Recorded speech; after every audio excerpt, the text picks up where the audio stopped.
Oh, nggak kebaca mungkin. Nah, itu artinya apa? Bahkan setiap kalimat itu mempunyai identitas. Betul nggak? Ya. Bayangkan lapisan energi. Oh, ini energinya si A, ini energinya si B. Kebayang maksud saya? Jadi itulah yang membungkus sang Atman, sang ruh yang murni itu. Nah, lalu apa yang dia lakukan ketika ada di dalam tubuh ini? Wahai sang ruh, aku hembuskan kau ke dalam tubuh itu. Di dalam tubuh itu punya energi kehidupan. Sang ruh bertanya, untuk apa aku gunakan energi ini? Ya, untuk bertindak, karena kamu hidup. Oke, bertindak itulah disebut dengan karma. Karena arti karma adalah tindakan. Sayangnya setiap tindakan itu memberi hasil, akibat. Itulah disebut karma pahala. Kalau kita bertindak mandi, hasilnya basah. Bertindak main api, hasilnya terbakar. Bertindak makan cabai, dapatnya pedas. Bertindak makan gula, dapatnya manis. Bertindak makan garam, dapatnya asin. Itulah disebut karma pahala. Maka setiap kita ini, nah kalau sekarang kita makan cabai, beberapa menit kemudian masih terasa enggak? Itulah yang disebut dengan karma wasana. Artinya apa? Sisa-sisa hasil karma kita. Dapat pedas tapi nggak langsung hilang, betul nggak? Kalau sekarang kita makan kotor, besok diare. Habis diare, sisa-sisa diare masih ada nggak? Berupa lemes, itu disebut efek sisa-sisa dari itu. Nah, walaupun diarenya berhenti, sisa-sisanya masih ada. Nah, sisa-sisa karma itulah yang membuat kita harus terus-menerus membereskan diri kita dalam kehidupan demi kehidupan. Kapan selesai itu, maka kita menjadi diri yang baru. Itu sebabnya reinkarnasi bertujuan untuk membantu kita menyelesaikan pelajaran-pelajaran hidup kita untuk bisa kembali. Jadi pertama saya mau ceritakan 5 keyakinan. 1, ketika ada ciptaan, percaya nggak bahwa ada sang pencipta? Oke, itu keyakinan pertama, bahwa ada sang pencipta. Keyakinan pertama, apapun sebutannya boleh. Ketika sang pencipta menciptakan makhluk hidup, percaya nggak bahwa bagian dari sang pencipta ada di dalam ciptaan itu untuk menjadi sang hidup? Maka kita percaya pada adanya ruh yang menghidupi makhluk yang bisa hidup. Percaya enggak bahwa ketika sang hidup itu ada di dalam tubuh makhluk hidup, dia bekerja dengan energinya untuk bertindak dan akan mendapatkan akibat dari tindakannya itu. Percaya enggak? Inilah kepercayaan bahwa hukum sebab akibat itu ada. Kepercayaan ketiga, saya yakin bahwa kalau saya makan cabai dapatnya pedas. Enggak bisa, enggak. Betul enggak? Yakin pada itu. Tapi kemudian saya harus yakin bahwa kalau itu pelajaran-pelajaran, besok saya harus menuntaskan supaya kalau saya nggak ingin pedas, saya nggak boleh makan cabai lagi. Maka saya harus menebus pengalaman-pengalaman rasa itu. Sayangnya, saya nggak cukup punya waktu satu. Saya tanya sekarang jam pasir digunakan satu kali apa berkali-kali? Bolak-balik, ya kan?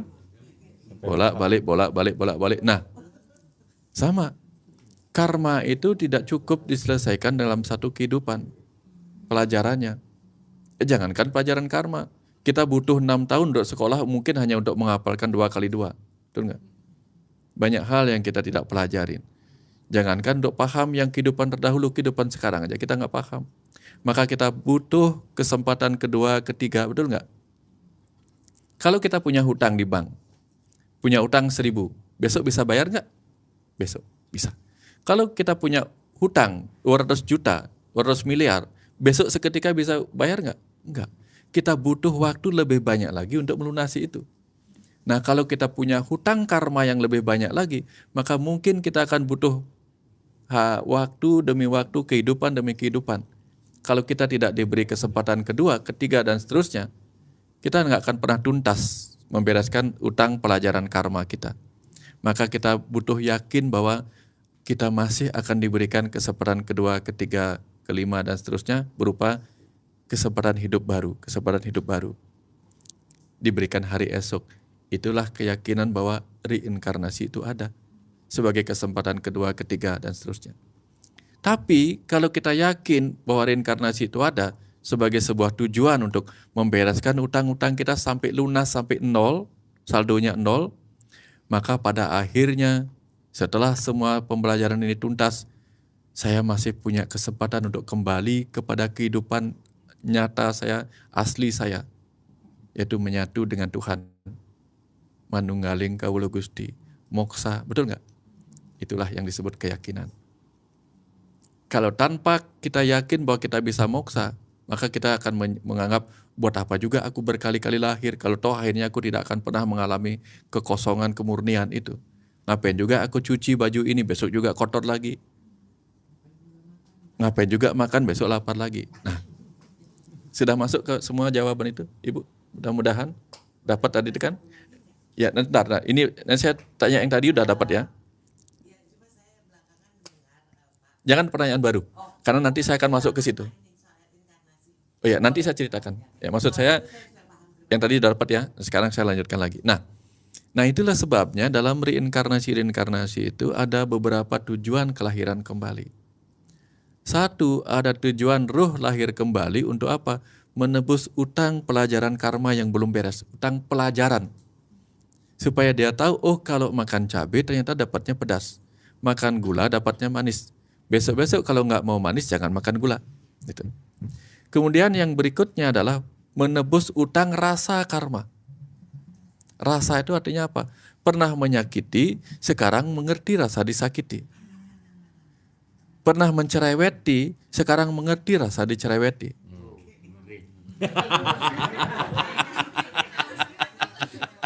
Ini, kalau ini sudah beres, maka yang ketiga, kita mungkin kesini bukan untuk urusan karma, utang karma, tapi untuk urusan tugas kehidupan. Bertugas saja. Untuk dicerewetin, Pak. Bertugas. Ya, sudah nggak ada lagi, sudah saldo, udah hilang. Yang kelima, jalan-jalan di sekolah kehidupan ini. Nah, kita cek sekarang. Ada murid yang balik ke sekolah karena apa? Dia remedi, 2 kali 2 kemarin salah. Dah. Ada murid yang sudah lulus sekolahnya, tapi kemarin berbuat jahil sama temennya, bikin temennya nangis, disuruh ke sekolah lagi. Sini, kamu tahu kan kemarin kamu nyakitin teman, gini rasanya, tak jemur. Tuh. Yang ketiga, ada orang kembali ke sekolah yang sama, padahal sudah tamat di situ. Untuk apa? Sekarang dia kerja di situ jadi guru, ada kerja menjadi perpustakaan, ada kerja jadi tukang cleaning service, maka dia kembali ke sekolah itu bukan untuk urusan remedi lagi, tapi urusan kerja, tugas. Tapi ada juga yang kembali ke sekolah bukan untuk urusan apa-apa, nggak ada tugas apa-apa, reuni. Kangen sama sekolah itu.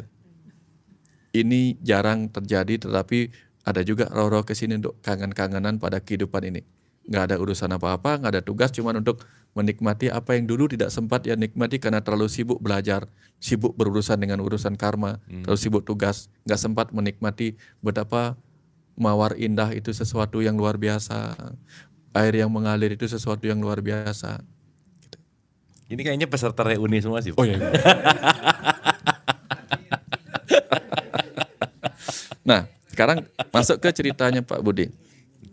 Kalau kita memang mati, kenapa harus sedih dengan itu? Gini, ada tubuh, ada pikiran, ada jiwa. Untuk bisa bertumbuh, tubuh itu makan sesuatu. Sebagian diserap, sebagian yang nggak kepake dibuang. Yang diserap itu akan tumbuh menjadi sel-sel baru.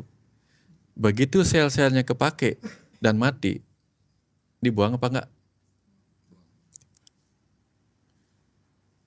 Maka kematian itu membuat kita harus membuang hal-hal yang tidak penting lagi. Kayaknya itu pertanyaan tadi ya.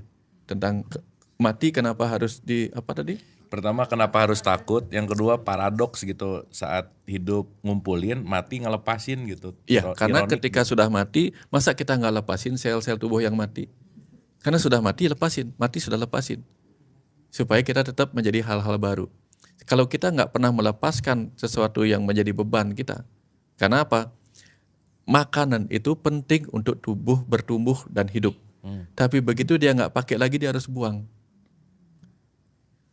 Tubuh ini penting bagi sang jiwa untuk bertumbuh. Begitu dia nggak butuh lagi, harus buang.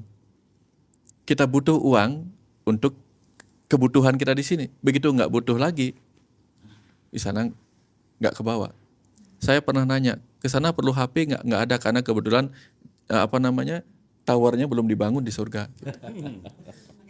Maka kita buang semua. Ya, kenapa kita nggak butuh semua ini? Karena di sana itu sebagai roh, apapun yang kita inginkan terjadi. Kita menciptakan apapun terwujud. Karena kita adalah bagian sang pencipta. Tapi itu adalah ciptaan-ciptaan yang hanya ada di alam maya. Tidak bisa disentuh karena apa? Semuanya adalah fata morgana di alam sana. Maka untuk bisa menyentuhnya, kita membuat kehidupan ini adalah kehidupan materi yang bisa kita sentuh. Maka agar yang kita sentuh itu terasa, kita menciptakan tubuh yang bisa merasakan dengan sentuhan. Di sana itu semua fata morgana, karena hanya ada di dalam alam maya. Supaya bisa terlihat, maka dia bisa menciptakan sesuatu yang menangkap cahaya sehingga bisa terlihat.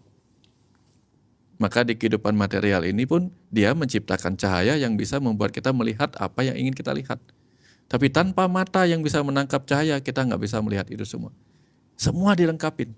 Agar bisa melihat wujudku, aku menciptakan ciptaan yang berwujud, dan kuciptakan diriku memiliki mata yang bisa menangkap yang berwujud. Tapi tanpa energi cahaya, mereka nggak tertangkap. Kuciptakan cahaya. Ketika wujud itu bergerak, menciptakan suara, aku harus tahu bahwa aku adalah juga menciptakan energi suara. Maka aku ciptakan telinga untuk mendengar suara-suaraku sendiri. Ini semua tentang dirinya yang menciptakan sesuatu untuk mengenali dirinya ada. Bagaimana aku menyebut diriku sang pencipta kalau aku nggak pernah mencipta? Bagaimana aku menciptakan ciptaan tanpa kehidupan kalau aku ingin disebut sebagai sang pemberi kehidupan? Bagaimana aku tidak menciptakan kekosongan pada segala ini kalau aku ingin disebut sebagai sang pengisi kekosongan? Bagaimana aku tidak menciptakan kematian kehidupan sebagai sebuah keabadian jika aku ingin disebut sebagai yang maha abadi?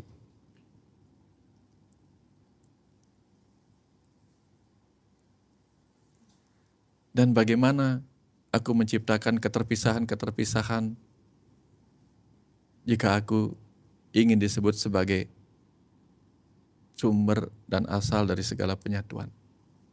Tak ada penyatuan tanpa pernah ada keterpisahan.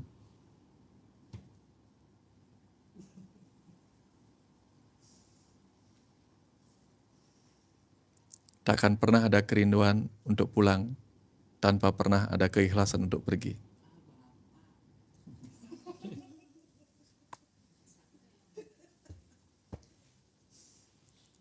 Tak akan pernah ada kerinduan untuk mengenalku jika tak ada yang pernah melupakanku.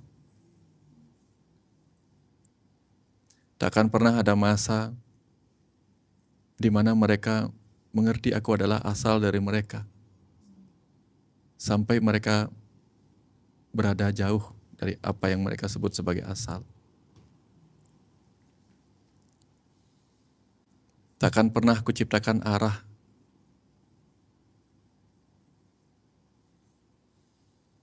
karena tanpa arah mereka tidak akan tahu kemana harus menghadap.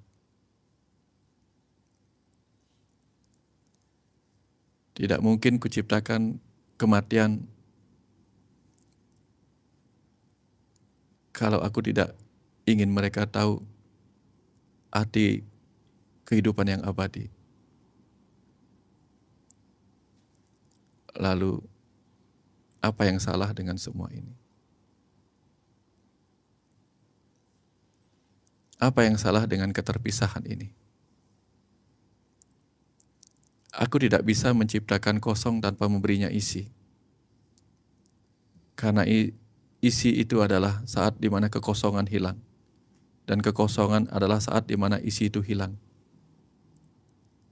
Dan di puncak segala itu, segala yang disebut isi sesungguhnya adalah kekosongan yang sedang memadat.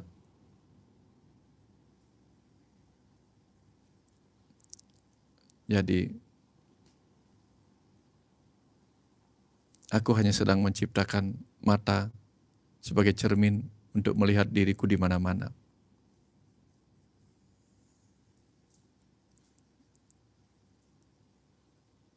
Ketika aku lihat cermin di matamu, di situ aku melihat diriku ada.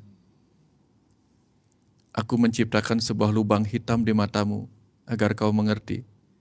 Itulah lubang kecil hitam yang menyerap seluruh yang kau lihat. Karena jika seluruh yang ada ini tidak masuk ke lubang matamu yang kecil itu, kau tidak akan mengerti bahwa bahkan ruang hitam yang gelap itu menangkap seluruh cahaya. Jadi, kekosongan ini berarti, bermakna. Pergilah agar kau rindu pulang. Menjauhlah agar kau rindu untuk mendekat. Lupakanlah agar kau rindu untuk mengenalku. Bergolaklah agar kau rindu dengan ketenangan dan kedamaian bersamaku. Membencilah agar kau rindu pada cintamu kepadaku yang ada di mana-mana.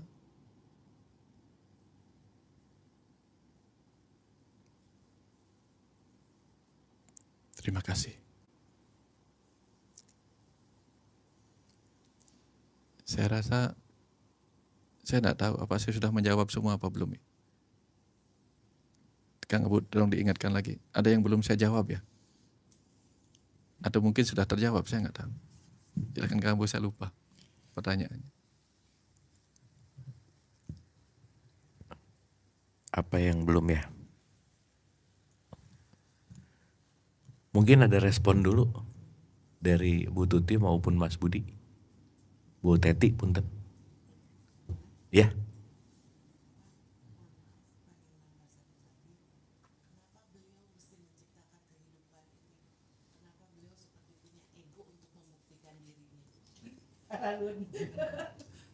Nah, kenapa harus ada gitu ya? Mas Budi mungkin respon.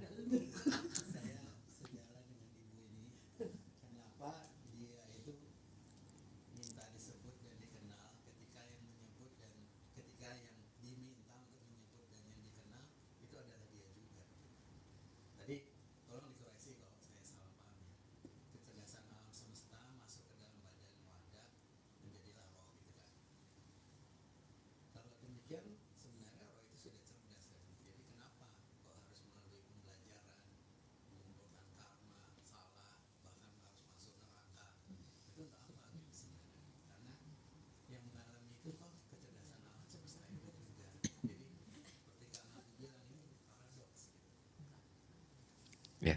Satu lagi mungkin nambah Mas tadi. Iya, silakan. Ya. Punten. Ya, saat malam Kang Abu sama Pak Wayan. Ini memang semesta juga ya. Waktu saya pertama kali ketemu Pak Wayan di Bali, saya bilang istri saya pengen banget ketemu Pak Wayan, malah saya ketemu duluan. Dan kemarin istri saya ketemu Pak Wayan. Dan malam ini kita ketemu berdua sampai hari Minggu ya Pak Wayan. Pak Wayan, mengenai kematian. Saya ingin bicara mengenai menjelang kematian. Saya mengalami kehilangan adik saya dan terakhir ibu saya. Kenapa proses menuju kematian harus dilalui? Ya, berbagai macam ya cara kematian tuh, ada yang bunuh diri, ada yang secara mendadak, ada yang sakit. Nah, ini yang proses sakit. Jangan-jangan waktu kita mau mencabut itu, kitanya memberatkan diri untuk ditinggalkan gitu ya. Jadi bukan yang bersangkutan gitu ya. Tapi kenapa proses itu harus berjalan pelan-pelan sehingga kita akhirnya bisa merelakan juga dan dia juga bisa lepas. kadang yang lucu kan pada waktu dia tiba-tiba kita doakan dia sembuh gitu ya. Karena adik saya tuh kena kanker darah, dia sembuh gitu, udah mau pulih gitu ya. Tiba-tiba besoknya saya dengar udah nggak ada, karena dia terserang ke paru-parunya. Demikian juga ibu, dia sakit, jatuh, terus dia nggak mau bangun lagi dari tempat tidur karena dia patah di tulang pinggulnya dan usia dia lansia. Dari tempat tidur terus dah. Dan saya lihat, oh dia ibu udah capek nih, nggak mau melanjutkan lagi hidupnya. Buat kita pelan-pelan, ya udah saya melepaskan ibu. Dan proses-proses itu kan begitu, waktu dia mau, kita sempat kumpul dan berdoa bersama. Dan selalu kan kalau dalam keadaan sakit kita selalu mendoakan baik melepaskan yang terbaik atau kita supaya dia sembuh gitu ya. Apakah ini membantu proses yang bersangkutan ke alam cahaya itu? Dan apakah transisi dari yang manusia ke alam cahaya itu, yang di kita juga saya sebenarnya Katolik, sampai ada namanya sakramen minyak suci. Kita minyak suci mereka supaya bisa melepaskan lebih mudah gitu. Nah, menurut Pak Wayan bagaimana tuh Pak Wayan? Makasih. Kasih. Bentar. Jadi ada pengembangan diskusi Pak Wayan. Tuhan tuh iseng banget gitu nyiptain kita gitu kira-kira. Ya gitu ya Bu ya? Ya. Itu pertanyaan saya waktu SD sih Bu. Dulu saya SD juga nanya gitu, itu satu. Yang kedua, tadi Mas Budi bilang kalau ruh udah cerdas ya ngapain harus belajar gitu. Terus tadi punten sama Bapak Pak Bambang tadi bilang bertanya, mungkin ini menarik ya tentang perjalanan menuju kematian. Apakah dengan kita doa itu juga mempermudah si yang sedang masuk ke alam cahaya itu bagaimana dampaknya gitu. Monggo Pak Wayan silakan. Pertanyaan Pak Budi ini pertanyaan yang sangat saya suka. Tetapi memang akan selalu membutuhkan kesiapan mendalam untuk memahami kata-katanya. Karena ini juga saya tanyakan lama sampai kemudian mengalami dialog spiritual di tahun 2001. Saya juga menanyakan hal yang sama. Lalu untuk apa kamu menciptakan kehidupan ini? Saya tidak mengenal istilah, apakah kamu menciptakan kehidupan ini untuk mengenal, bukan, enggak ada.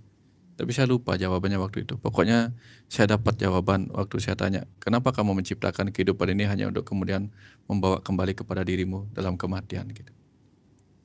Tapi saya punya analogi seperti ini. Suatu hari saya menghayal main di pasir. Saya main di pasir, saya hayal. Begitu saya menghayal, lalu saya mewujudkan apa yang menjadi hayalan saya itu. Bosan dengan itu, saya menghancurkannya. Lalu saya hayalkan yang baru. Karena saya sendirian.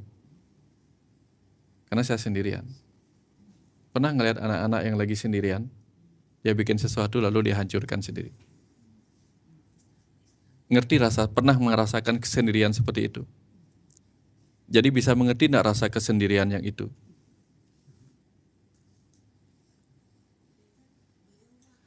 Jangan melihat beliau. Lihat itu sebagai aku yang sedang mengalami kesendirian. Karena ia yang mengenal dirinya, mengenali Tuhannya. Maka ingin mengenali dia, kenali diri. Kenali rasa kita ketika kita sendirian, gak ada teman, gak ada siapa-siapa. Lalu kita bermain-main, menghayal begini, lalu menciptakan hayalan kita, mewujudkan hayalan kita, lalu membongkar sendiri hayalan kita. Kita dikasih main Lego, kita pasang ini sesuai hayalan kita. Habis itu kita bongkar, kita ciptakan lagi hayalan ini, hayalan itu sesuai hayalan kita. Karena kita nggak ada kerjaan, lagi sendirian.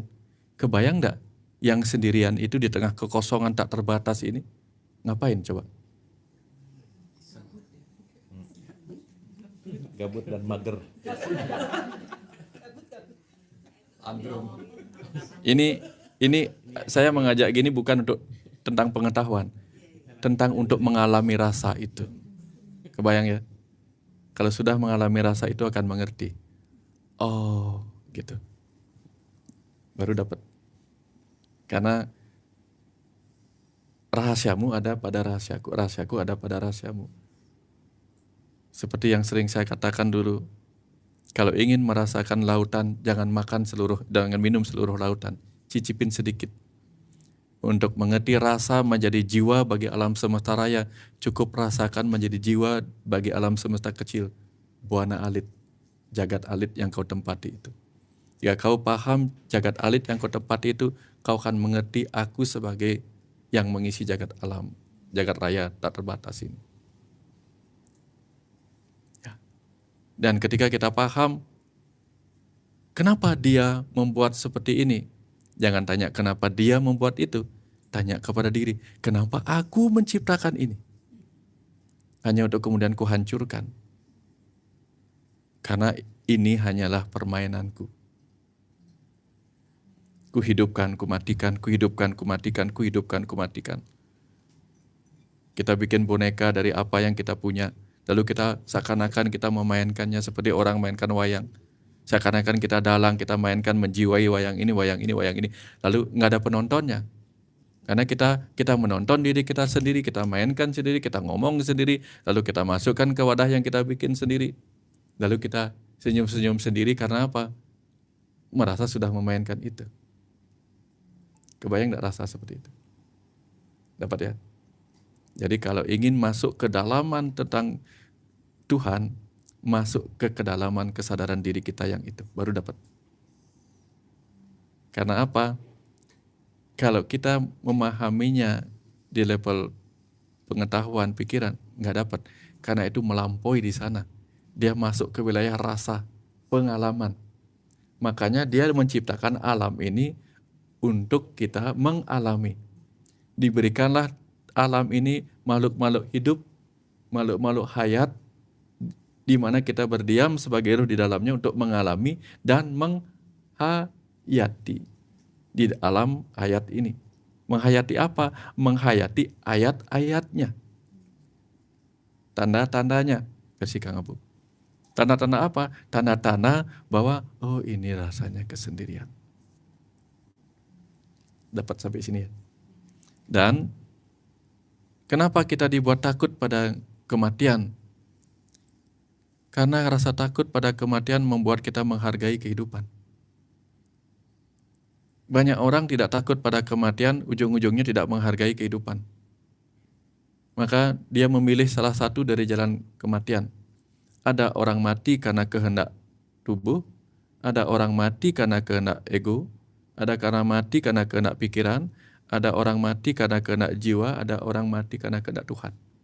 Orang mati karena kehendak tubuh adalah orang yang tubuhnya menua atau tubuhnya sakit karena prosesnya sendiri. Tapi ada orang mati karena kehendak ego yang ingin flight dari masalah-masalah kehidupan yang tidak bisa dia selesaikan. Yang mati karena tubuh menua, penyesalannya sedikit. Karena memang seperti orang yang punya mobil tua, nggak dipakai rusak, nggak dipakai tambah rusak. Dia akan mudah ikhlas melepaskan kendaraan tuanya. Tapi orang yang kendaraannya mati karena kehendak egonya yang marah-marah pada kehidupan, ya, begitu mobilnya masalah sedikit kemudian dia bakar, dia hancurin mobilnya sendiri sampai nggak bisa dia pakai sendiri. Setelah itu dia akan menyesal. Itu kemudian karena kehendak ego. Kematian karena kehendak pikiran yang didorong oleh ego juga ada. Kematian karena kehendak pikiran, karena apa? Aku harus berperang, karena inilah, itu kehendak pikiran. Karena inilah tugasku. Mungkin dia nggak pingin mati, tapi karena pikirannya mengharuskan menjalankan tugas itu, dia mati karena tugas itu. Yang keempat, orang mati karena kehendak jiwa. Di Jawa banyak. Merasa tugasnya sudah selesai, kakek mau pulang beberapa hari lagi. Ada nggak di situ? Maka itu memang kehendak jiwanya. Tapi ada orang yang memang mati karena kehendak ruh, karena Tuhannya, karena kehendak yang lebih besar. Bahkan dia bisa mati muda, walaupun bagi orang lain yang melihatnya dia tampaknya belum harus siap mati, tetapi dia harus pulang. Karena apa? Tugas lain menantinya. Itu kehendak yang lain. Dan banyak orang mudah menerima kematian akibat kehendak tubuh yang menua, kehendak tubuh yang sakit. Tapi ketika tubuh menua, tubuh sakit itu mati, kita ikhlas. Kadang-kadang keikhlasan itu membuat kita nggak mensyukuri kehidupan bersamanya. Karena dalam tanah kecil sekali, daripada kamu sakit lama, silahkanlah mati. seakan-akan kita kehilangan kemelekatan sedikit. Maka kita butuh sedikit kemelekatan supaya kita menghargai kehidupan yang pernah bersamanya. Maka dia mungkin akan menyembuh sejenak dan mati mendadak, sehingga tetap ada rasa kehilangan atas kebersamaan yang mungkin menyenangkan. Tetapi momen-momen dipakai oleh semesta ini untuk membuat kita mendapat kesempatan untuk setidak-tidaknya bicara lebih baik daripada sebelumnya, untuk setidak-tidaknya pamitan dengan cara baik-baik. Itu biasanya yang terjadi. Nah, lalu bicara tentang apa yang terjadi setelah kematian, bla bla bla dan seterusnya. Saya banyak membaca buku-buku tetua leluhur Nusantara dan sebagainya. Tapi karena saya orang medis, otak logis, lebih cenderung percaya kepada apa yang disampaikan oleh dunia barat. Maka saya membaca Journey of Soul, The Search for Grace, Many Life, Many Master, sehingga di sana tahu tentang kehidupan sesudah kematian, apa yang dialami oleh roh-roh seperti itu. Dan sampai kemudian saya punya kesempatan untuk bersaksi langsung apa yang terjadi di alam sana. Setelah kematian, ada pesan menarik. Di sana 20.000 kali lebih di sini. Tapi kenapa banyak orang takut pada kematian? Kita takut ketika jam telah mendekati ujian selesai. Kenapa? Karena kita belum menyelesaikan tugas dengan baik. Tapi begitu kita yakin semua tugas, semua soal-soal sudah selesai dan kita yakin itu benar, bahkan kita jengkel, kok lama banget sih jamnya? Betul nggak? Semakin banyak kita bingung jawabannya apa ini, aduh, lihat jam udah keburu kayaknya ini jam, aduh gitu. Itu yang terjadi kebanyakan, betul nggak? Kira-kira seperti itu, Kang. Kalau tadi yang Pak Bambang untuk yang menemani doa kepada orang-orang yang mau meninggal gitu Pak, apakah mempermudah gitu si arwah atau apapun namanya itu untuk kembali ke alam cahaya ini?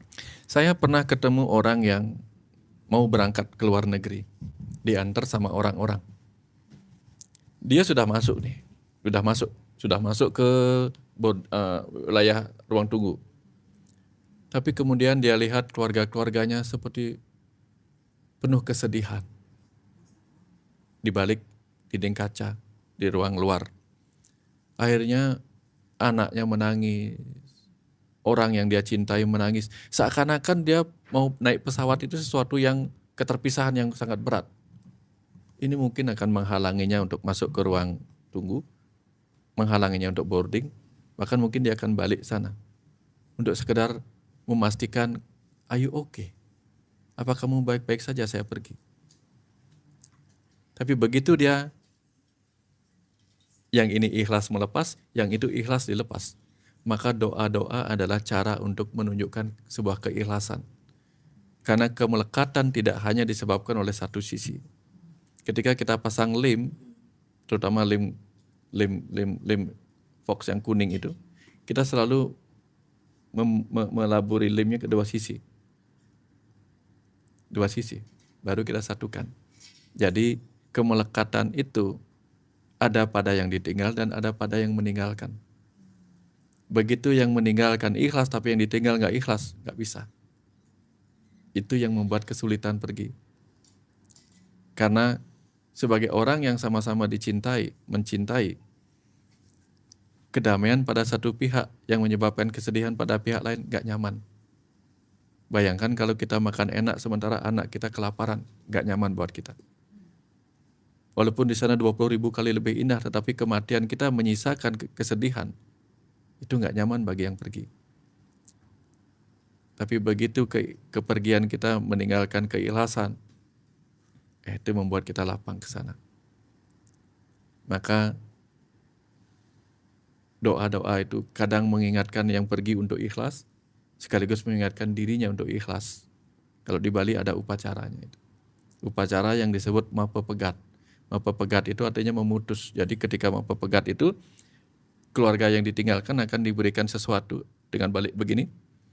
Nanti mayatnya di situ, dia langsung wih gitu, teriak. Maka Bali itu hidup adalah perayaan, mati adalah perayaan. Maka jangan heran melihat orang Bali kalau ada kematian itu upacaranya gembira. Duk, duk, duk, duk, duk, duk, duk, duk. Kenapa? Karena itu penyemangat untuk yang pergi-pergilah. Itu cara orang Bali untuk melepas kemelekatan. Setelah dia pergi, yang ditinggalkan pergi dengan yang ditinggalkan ikhlas dengan cara apa? Wih, gitu. Berbalik badan melepaskan itu. Berikutnya, bagaimana dengan yang mati? Di Bali itu orang mati itu mayatnya dibungkus dengan rantai namanya. Rantai itu dibuat dari banyak bilah-bilah bambu yang seperti tombak-tombak. Kemudian dipotong. Simbol apa? Lepaslah seluruh kemelekatanmu kepada kehidupan ini. Dipotong dengan disebut pisau pengentas.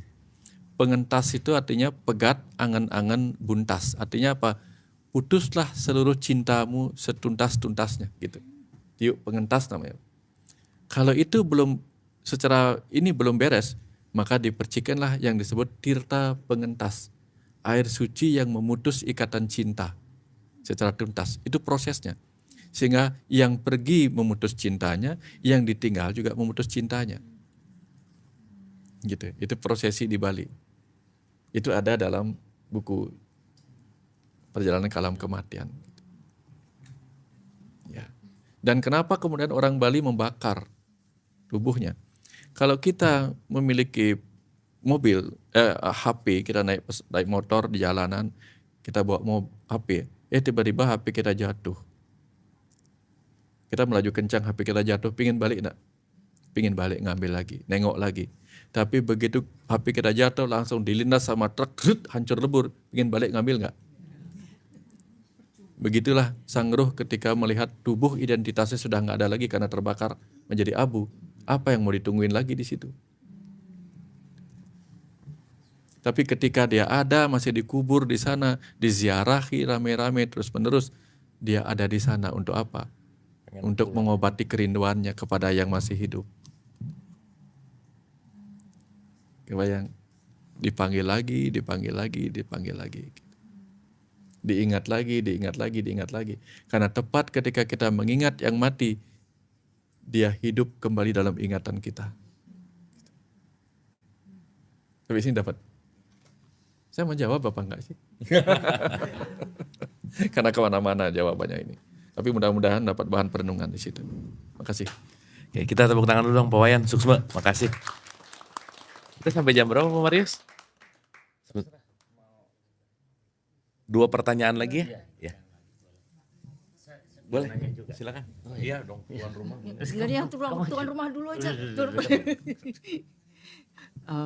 Terima kasih Kang Abu. Nama saya Rizka, Pak Wayan. Ini baru pertama kali saya bertemu dengan Pak Wayan.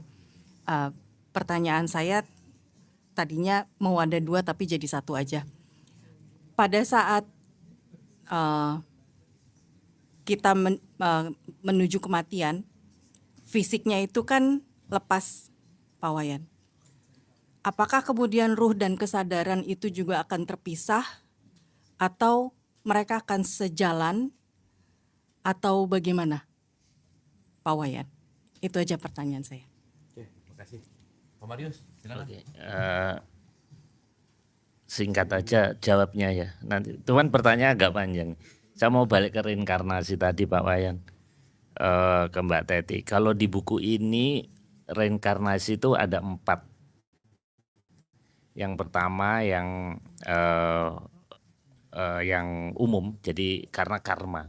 Anggap aja saya lah gitu, bayar utang. Terpaksa dilahirkan lagi karena menebus karma. Kemudian yang kedua ada karena misi ya. Karena ada satu misi. Kemudian yang ketiga itu dia bisa terhubung dengan alam sana, kalau nggak salah gitulah pemahaman saya. Jadi lahir di sini tapi sebenarnya dia bisa connect dengan alam sana. Kemudian yang keempat adalah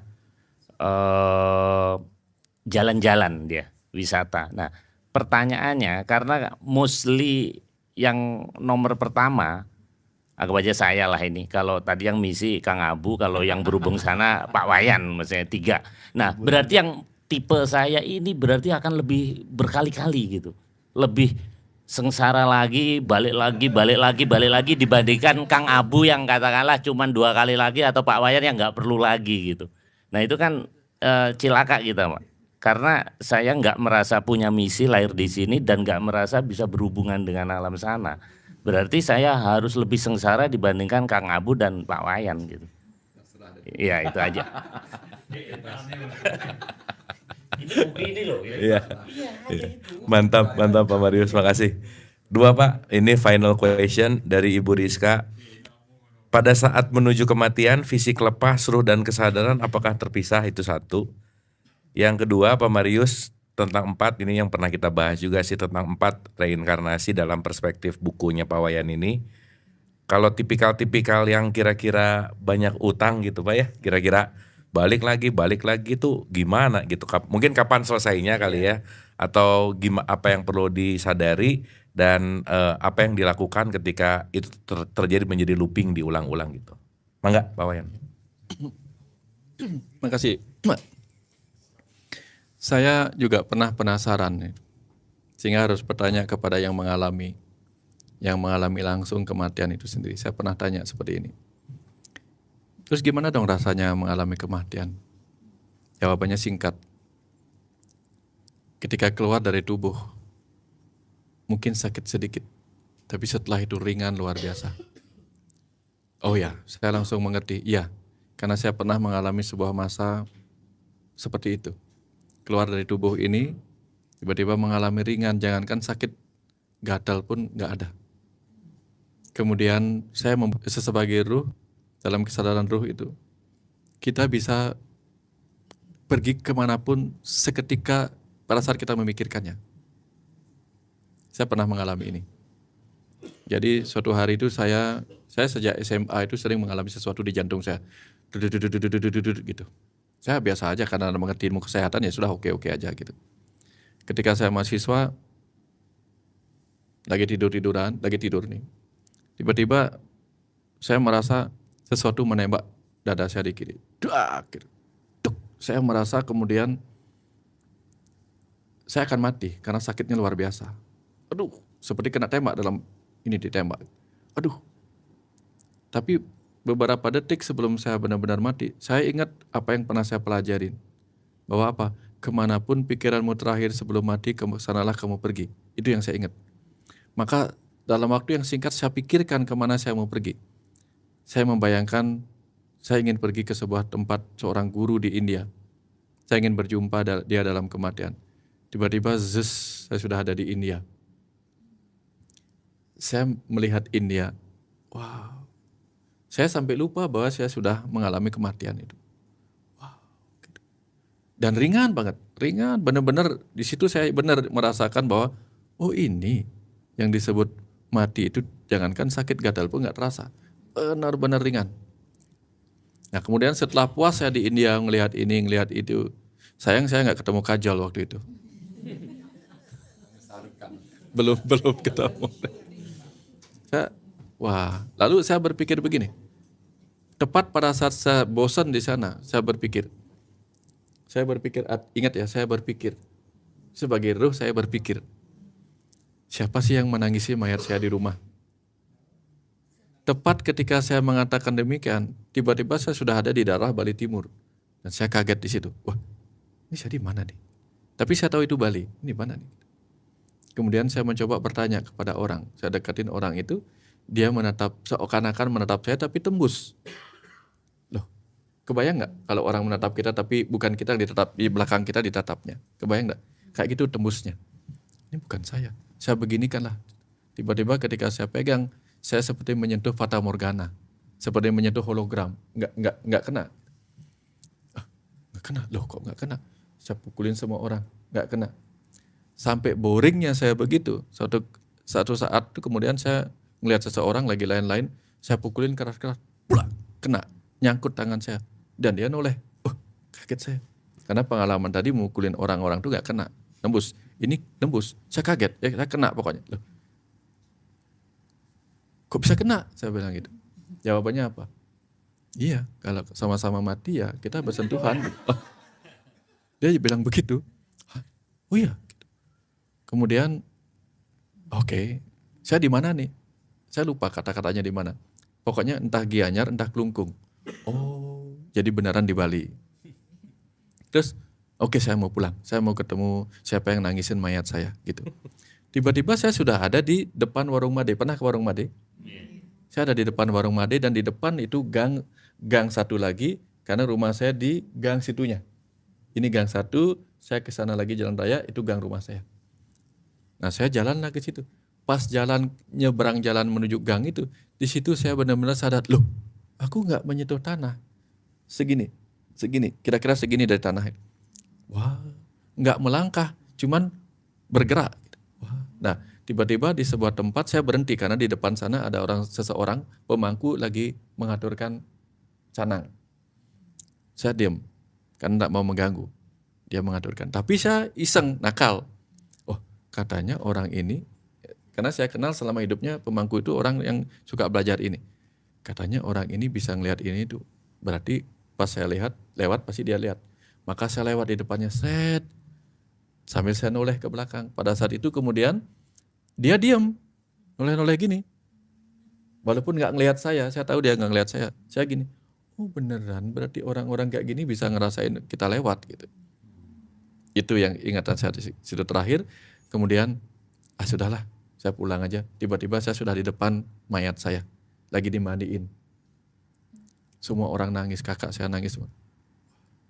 Di situ saya merasa, kasihan ya, keluarga saya harus meninggal tanpa mengatakan apa-apa dan begini. Ini mungkin kaitannya dengan itu. Wah, kalau begitu saya masuk aja deh. Gitu. Begitu saya bilang begitu, tiba-tiba saya sudah kaget begini. Saya toleh-toleh. Ternyata saya mimpi. Iya. Aduh, saya pikir, wah, ternyata walaupun itu hanya sebuah pengalaman mimpi mati, gitu, tapi itu banyak pelajaran yang saya dapatkan selama itu. Oh ini, gitu. Banyak saya dapatkan gitu. Yang kemudian terkonfirmasi melalui buku-buku yang belakangan saya baca sebagai Journey of Soul gini. Oh gitu. Dan saya kan sebagai dokter kan harus punya banyak data, banyak cerita gitu. Saya dari yang penelitian sampai yang ada di alam sana pun saya ajak ngobrol. Gimana sih kematian bla bla bla gitu. Sebagiannya rindu, sebagiannya menangis, sebagiannya baik-baik saja gitu. Ketika mereka sudah oke, problem. Oh, senang-senang aja mereka gitu. Dengan ibu, dengan bapak, dengan itulah. Oh, ternyata mereka juga kadang rindu pada kita. Banyaklah saya cerita, kalau hal-hal begini saya ceritakan. Itu pertanyaan tadi tentang setelah melepas, apa lagi tadi ya? Oh, kesadarannya, ya itu tadi udah paham ya, yang saya alami. Jadi dalam ilmu ininya kemudian muncullah apa pancamaya kosa tadi. Apakah ada kesadaran? Ada, karena dia masih terbungkus oleh lapisan yang disebut mano maya kosa. Lapisan pikiran, lapisan perasaan, lapisan prana. Maka lapisan prana, lapisan energi itu menyebabkan apa? Roh-roh yang selama hidupnya penuh kebencian menjalani kehidupan ini, nanti di alam sana itu dia berkumpul dengan energi-energi yang selaras. Makanya kalau ada roh-roh penasaran, ngumpulnya di tempat-tempat di mana dia suka. Gitu. Ya. Jadi kalau orang-orang penasaran kayak gini nanti meninggal, gitu. Nanti ngumpulnya sama-sama di tempat orang-orang belajar spiritual. Nah, ini makanya ngumpul, Pak. Ya. Ini sebenarnya, saya mau potong ya. Ya potong. Saya potong. Nggak nanya. Yang ngumpul ini bukan hanya yang kelihatan. Banyak yang nggak kelihatan ikut ngumpul di sini. Iya. Benar. Banyak yang nggak kelihatan. Benar nggak? Kan benar banyak yang nggak kelihatan.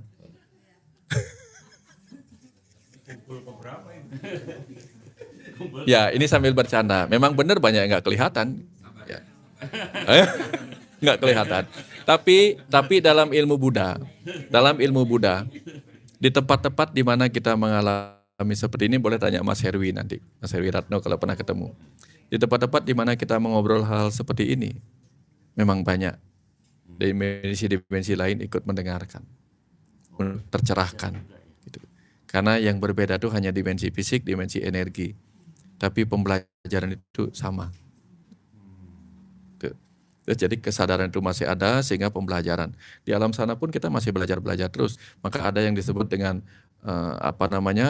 masa kontemplasi, masa reuni di alam sana, ketemu lagi dengan roh-roh yang kita ajak hidup. Oh, ternyata dulu kamu jadi si A, si B.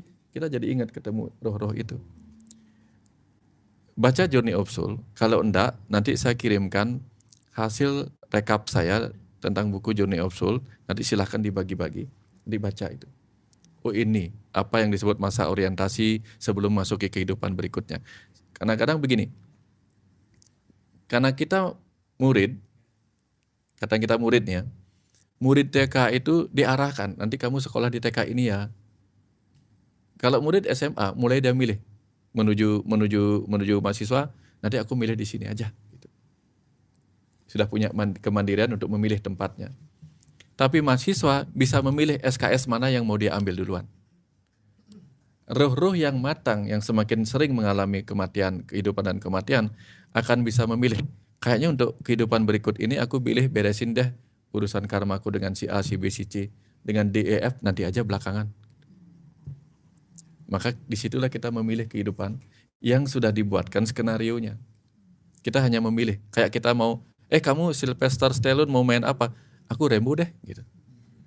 Nanti aku Rocky deh gitu. Tapi kalau si Arnold Schwarzenegger, enggak, aku main yang ini aja. Enggak cocok kayak Rambo gitu.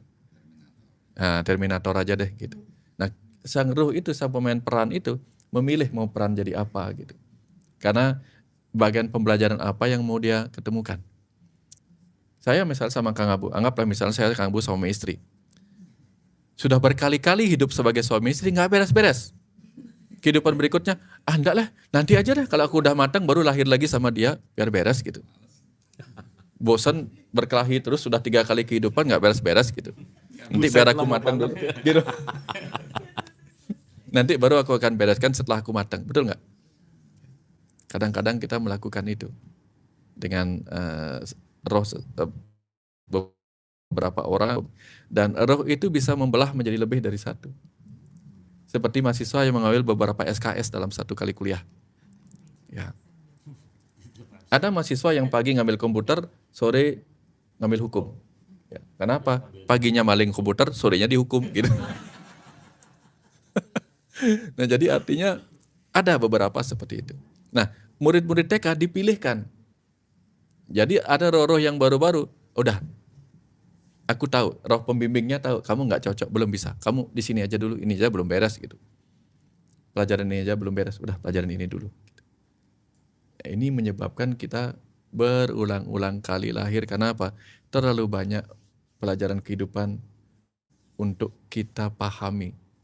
Kesemestaan ini tak terbatas, maka kesemestaan ini menjadi bagian dari pembelajaran itu. Nah, kembali ke cerita tadi. Tuhan itu kan maha kuasa, maha cerdas, segala macam.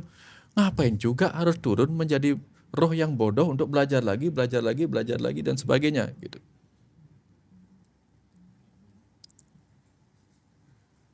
Oh ya, baru saya ingat. Ketika saya tanya itu jawabannya apa? Kenapa begini? Keniscayaan. Oh, di situ saya paham keniscayaan. Keniscayaan dalam berbagai hal tadi. Kalau aku nggak mencipta, aku bukanlah sang pencipta. Kalau aku nggak menciptakan kehidupan, aku bukanlah sang hidup. Kalau aku tidak menciptakan kebodohan, bagaimana mungkin aku menciptakan peristiwa-peristiwa kehidupan di mana aku menyisipkan pengetahuan-pengetahuan dalam cerita-cerita kehidupan? Lalu siapa yang belajar cerita-cerita kehidupan itu? Kita bisa belajar masak, lalu kalau kita tidak mengalami rasa lapar, ngapain juga kita belajar masak? Begitu kita beli makanan, kita ingin lapar. Nggak seru rasanya kalau ini. Ngapain juga ngumpulin uang kalau kita nggak belanja, betul nggak? Ngapain juga aku pintar kalau aku nggak mengajar, gitu misalnya dia. Terus supaya dia bisa mengajar, dengan pengetahuan-pengetahuan yang dia masukkan ke dalam cita-cita, maka tentu dia harus lahir sebagai yang tidak tahu apa-apa. Terus seperti itu. Ini keniscayaannya. Dapat ya? Mudah-mudahan dapat. Terus tadi dan apa tadi? Reinkarnasi Pak, kalau muter ulang-ulang terus kapan beresnya gitu? Ya, nggak akan ada beres-beresnya. Kenapa? Karena setelah semuanya bersatu akan kembali lagi seperti ini. 0, 1, 2, 3, 4, 5, 6, 7, 8, 9. Habis itu apa? 1, 0. Setelah 1, 0, tadinya 0, 0, kemudian 1, 0. Setelah 1, 0 muncul 1, 1, 1, 2, 1, 3, 1, 4, 1, 5, 1, 9, dan kemudian menjadi 2, 0. Setelah 2, 0, 2, 1, 2, 2, dan seterusnya menjadi 3, 0. Dalam keabadian ini tidak ada ujung dan akhir. Tugas kita hanya menikmati permainan karma ini, nikmati saja gitu. Pulang ya pulang, balik ya balik, pulang ya pulang, balik.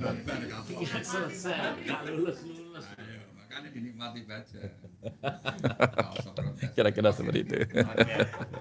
Kita tepuk tangan dulu. Jadi sekali lagi, artinya boleh? semakin lama kita bermain, bukan berarti kita semakin jelek. Misalnya begini, kalau misalnya saya sama Kang Abu masuk dalam sebuah panggung, saudara-saudaranya bilang begini, Kang Abu nanti sekedar lewat aja sebagai figuran. Yang satu lagi, Mas Budi nanti mainnya agak lama ya karena pemeran utama. Yang main lebih lama tuh lebih jelek apa yang cuman figuran lewat sebentar yang bagus? Ya. Jadi cameo kadang-kadang lebih murah sih. ya. Jadi yang tampil lebih lama di panggung itu, yang tampil lebih lama dari panggung itu bayarannya lebih banyak, hasilnya lebih banyak. Hasil itu dirasakan. Maka yang tampil banyak dalam kehidupan yang penuh suka duka ini lebih banyak mengalami rasa. Tergantung dia mau menikmati apa enggak. Itu aja. Semakin banyak dia mau menikmati pengalaman rasa di kehidupan yang lama ini, semakin dia senang. Oh, banyak hal yang bisa kurasakan. Nikmati. Terima kasih. Oke. Terima kasih Pak Wayan. Udah 2145, jadi mungkin itu pertanyaan terakhir. Mungkin ini final statement ya teman-teman. Recap lah gitu. Tadi kan udah melangit gitu ya, kita ada tarik-tarik ke bumi aja. Jadi mungkin kalau boleh saya sedikit memberikan footnote gitu ya, ini catatan kaki aja gitu, simple final statement. Kita takut mati karena kita merasa punya waktu. Kita merasa besok akan ada. Kita merasa nanti akan ada. Kita merasa bahwa kematian itu nanti, surga itu nanti, hidup itu akan ada nanti, sementara nanti gak pernah ada. Pun satu hal yang perlu kita sadari ketika Tuhan atau semesta apapun itu namanya, memberikan dua alat yang paling super yang diberikan kepada manusia yang gak pernah dikasih sama makhluk yang lain, itu cuman memori dan imajinasi. Jadi saya rasa gak usah nunggu kematian yang nanti, karena saat kita hidup di masa lalu kita sudah mati, dan saat kita hidup di masa depan kita pun lagi mati.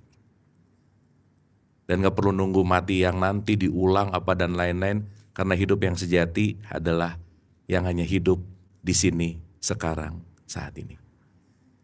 Jadi gak usah nunggu surga yang nanti. Kenapa? Panitianya belum dibentuk, itu satu. Karena gak pernah ada nanti, gak pernah ada masa lalu. Dan nanti kita akan menyadari bahwa semua penderitaan hidup saat tadi ada pertanyaan capek atau lelah, itu pasti lagi ada di masa lalu atau di masa depan. Karena hidup dalam bahasa Quran disebut fiha abada. Hidup itu abadi. Tapi abadi yang dimaksud Quran bukan forever tapi eternal. Eternal means gak ada di masa depan, gak ada masa lalu. Hidup hanya di sini sekarang saat ini. Jadi tinggal ditanyain sama dirinya masing-masing, kita lagi hidup atau mati gitu. Jadi saat mulai mundur ke memori, mati gitu, itu masa lalu. Atau ketika, nanti, mati, karena kita lagi ada di masa depan. Nah, balik lagi ke tengah. Dan kehidupan yang sejati hanya di sini sekarang saat ini. Dan ketika kita hadir di saat ini, itulah yang disebut you are home. Kita sudah sampai, disitulah puncak yang disebut ilaihi rojiun, kembali kepadanya, kembali di sini sekarang saat ini. Jadi kelelahan, penderitaan selalu ada di masa lalu dan di masa depan, dan masa lalu masa depan nggak pernah ada. Sama seperti kalau bayar angkot, hari ini bayar, besok gratis. Hari ini bayar nggak? Bayar. Besok bayar nggak? Bayar, karena besok pun hari ini. Besoknya juga hari ini.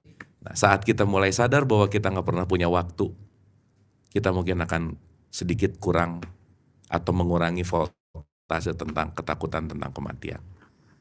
Karena nanti ujungnya sebenarnya kematian itu hoax gitu ya. Nah, nanti kita ngerti itu. Oke teman-teman, terima kasih sekali lagi, boleh tepuk tangan buat Pak Wayan. Dan mungkin ada final statement dari tuan rumah, Pak Marius, silakan. Setelah acara ini, Pak Wayan udah makan belum? Kayaknya nggak minum ini. Sudah ya kalau ini. Kita ke atas bentar Pak Wayan. Saya mau tunjukin tempat persemadian saya. Habis itu aja. Terima kasih. Terima kasih teman-teman Ibu dan Bapak. Rahayu, rahayu, rahayu. Kita tutup hening sebentar, santai, rileks, untuk mengkontemplasikan apa yang kita dapatkan dari aliran semestanya Pak Wayan. Senantiasa membawa kepada kesadaran cahaya,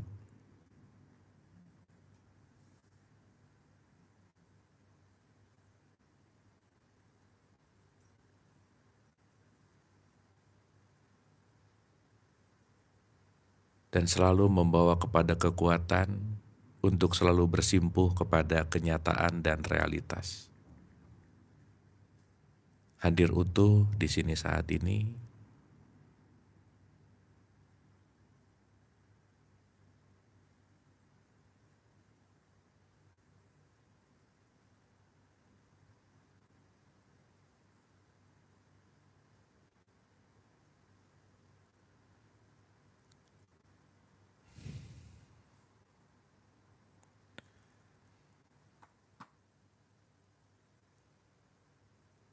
Selesai, hatur nuhun, rahayu, rahayu, rahayu.